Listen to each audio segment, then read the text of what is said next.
Hola, buen día. Bienvenido a BTEC. Hoy hablaré sobre los guantes de uso médico-quirúrgico, sus características, los materiales, la forma de colocarlos y un dato curioso, su invención y la historia de amor que hay detrás de ellos. Todo esto después de la intro.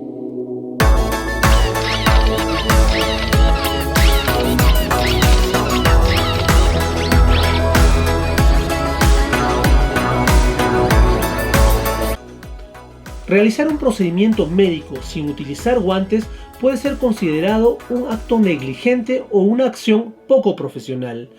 El uso de guantes médicos es importantísimo para los profesionales de la salud, ya que sirven de barrera para mantener a los médicos y pacientes a salvo de contaminación, infección y exposición a productos tóxicos.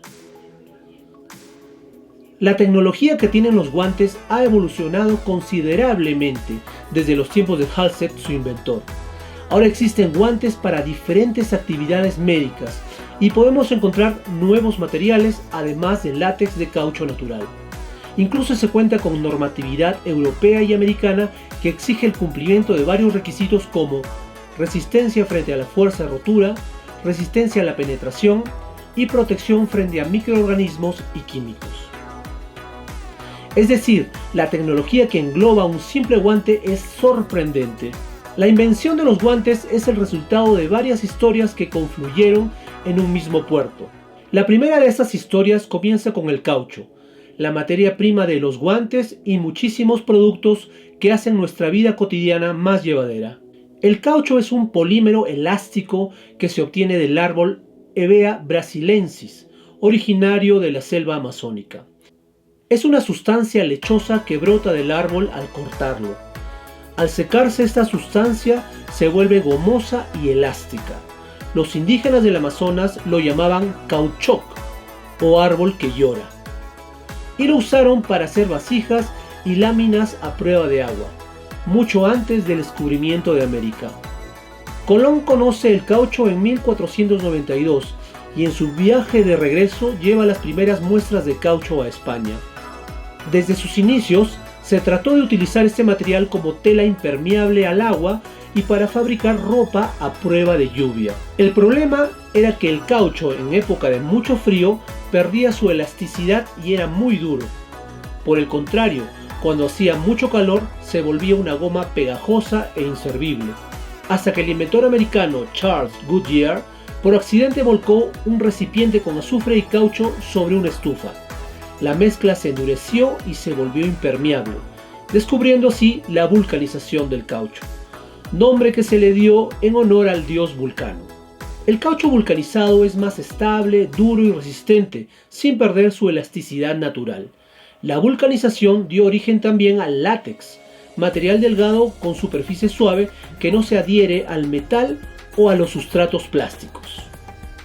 Con el caucho y la vulcanización ya se tenía la primera parte de la historia, sin embargo faltaba un invento más.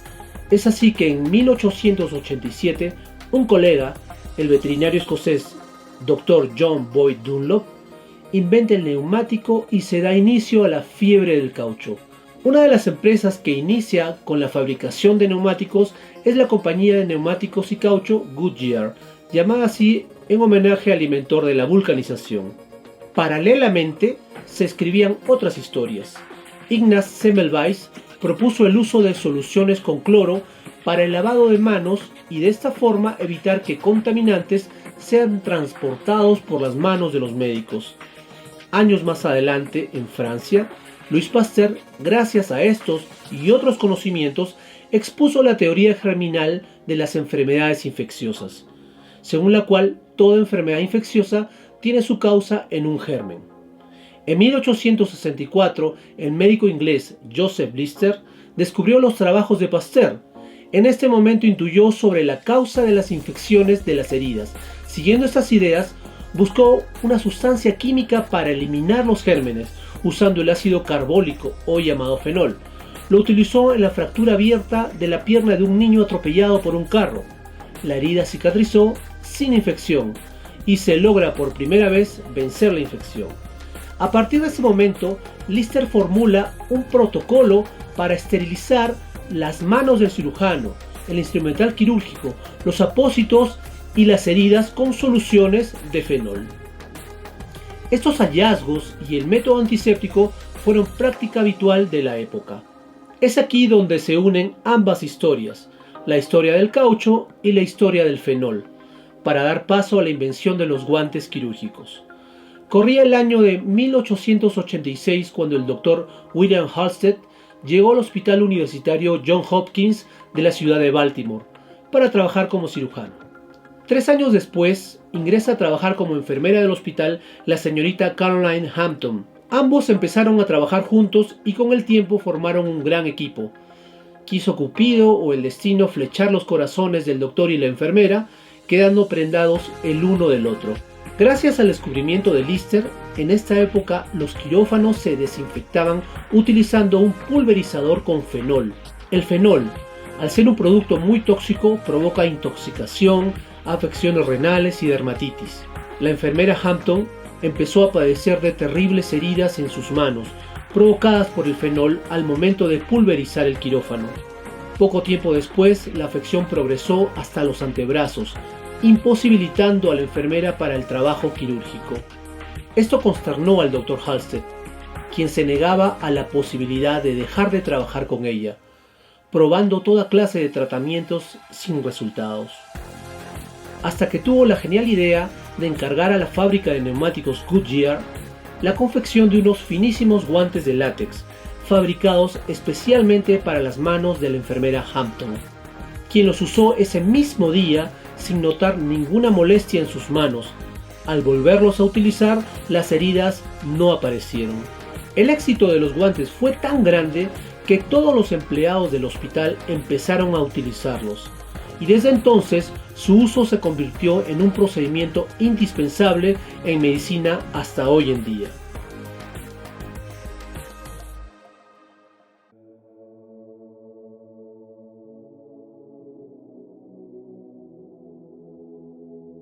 Se cuenta con 2 tipos de guantes de uso médico: los guantes de examen físico y los guantes quirúrgicos. Los guantes de examen físico no suelen ser estériles. Su longitud llega hasta la muñeca. Son guantes ambidiestros, es decir, al calzar los guantes pueden usarse en cualquier mano. Los guantes quirúrgicos son estériles. Son más largos, llegan por encima de la muñeca, además son guantes anatómicos, es decir, un guante para cada mano. El pulgar está ligeramente adelantado para amoldar correctamente.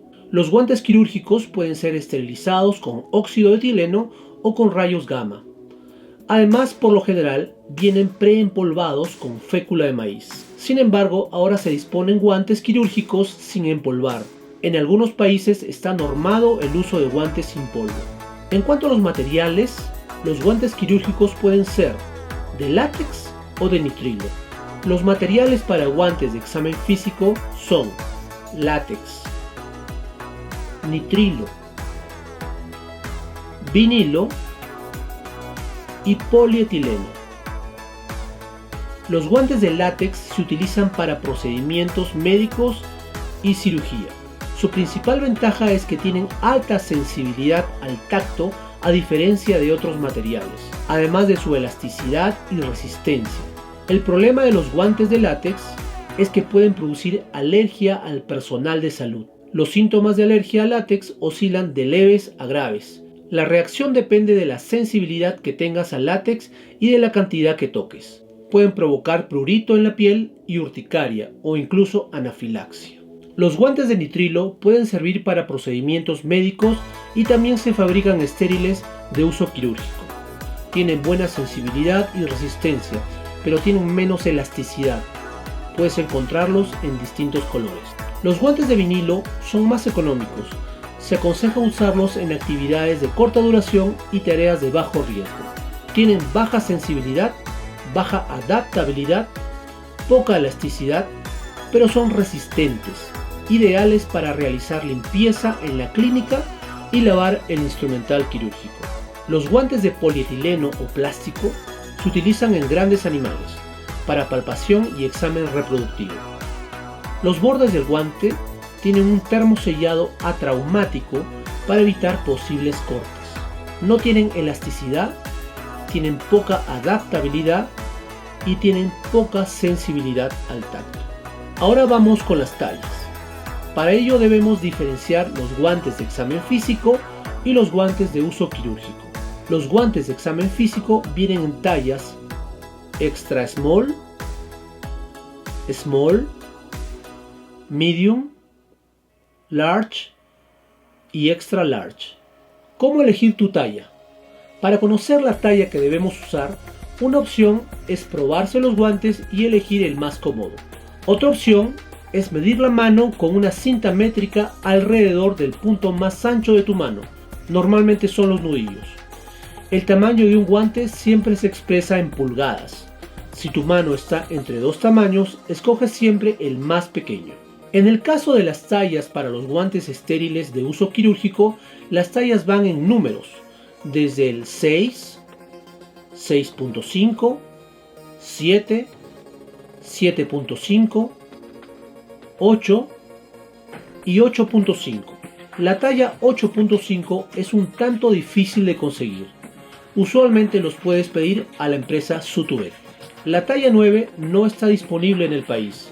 Existe un grupo de guantes médicos especiales, los de obstetricia humana, los guantes sintéticos para protección viral y los guantes de cirugía ortopédica. Los guantes utilizados en obstetricia humana son guantes extra largos, indicados para procedimientos quirúrgicos que requieran de alta protección a fluidos como las intervenciones ginecológicas. Miden unos 48 centímetros de longitud aproximadamente. Los guantes sintéticos de cirugía para protección viral son guantes que tienen una estructura tipo sándwich, de 3 capas, una capa interna, una capa externa y una capa intermedia conteniendo un líquido desinfectante, que actúa en caso de pinchazo. De esta manera logra bioseguridad en el caso de accidentes. Finalmente, los guantes para cirugía ortopédica, indicados para técnicas quirúrgicas que requieran de alta resistencia como las operaciones de traumatología con instrumental pesado y punzocortante. Así evitas ponerte doble guante y cansar la mano por la presión elástica. Estos guantes son utilizados por varios traumatólogos. Este par me los regaló el Dr. Granados.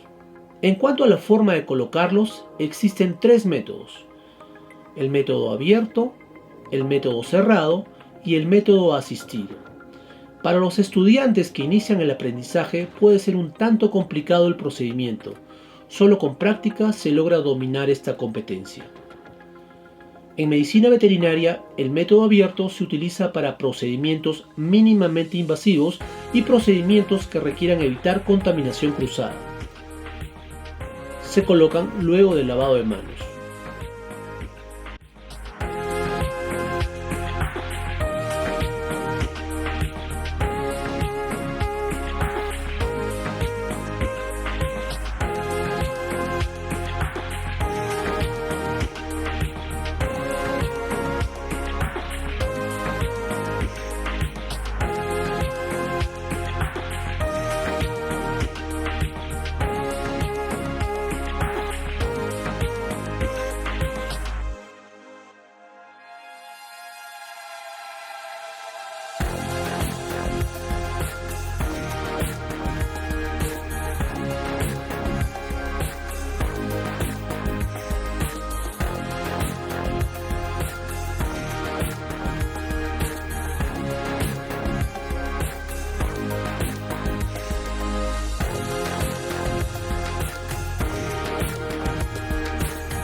En el caso de cirugía, se recomienda utilizar el método cerrado y o el método asistido, teniendo puesto previamente el gorro, el barbijo, lavado de manos, secado y colocada la bata quirúrgica.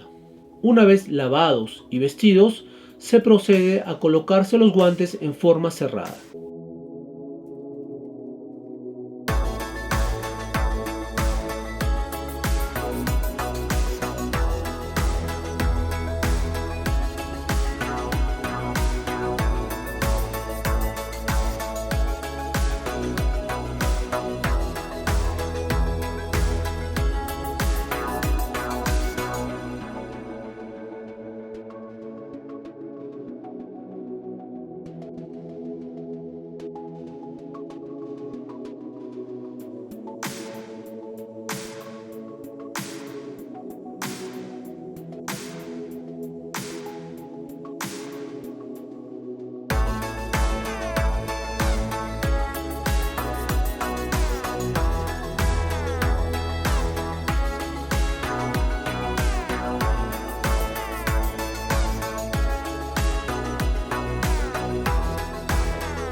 En el caso de la colocación de los guantes en forma asistida, un miembro del equipo realizará el procedimiento a otro miembro.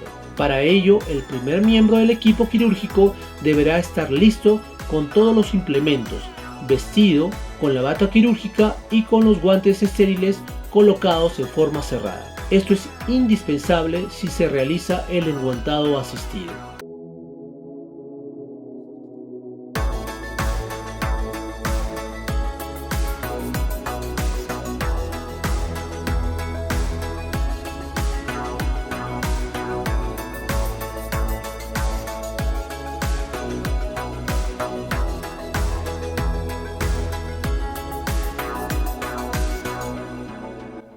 Terminamos por ahora en BTech.